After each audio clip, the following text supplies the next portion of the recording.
Kim, can you explain why it's important to evaluate all of your options during this open enrollment period? Yeah, absolutely, Kim. It's really important.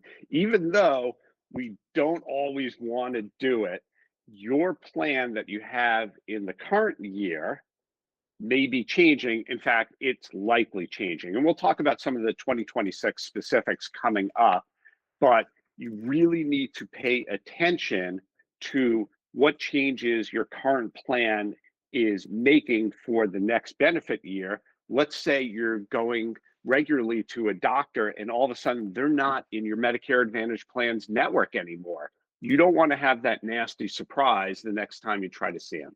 So all plans are required to send you a notice of change detailing what's coming up. Furthermore, it's your opportunity to find better options. So regardless of whether your plan's changes are impacting you, you may just find something that fits you better. So the annual enrollment period, which we're in the middle of right now, October 15th to December 7th, is your opportunity to evaluate your options and find the best one for you.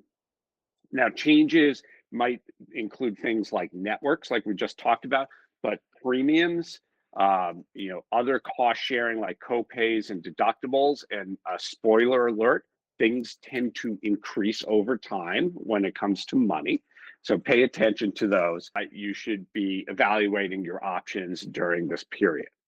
Now, Kim, one item that is always coming up is, you and I will both ask people, well, what type of Medicare do you have?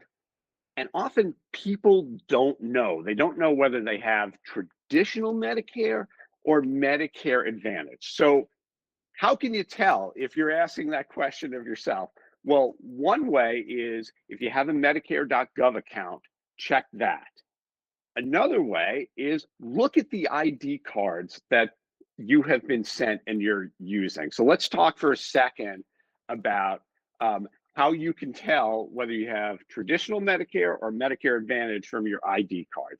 Kim, let's talk about what ID cards will I have if I'm on traditional Medicare?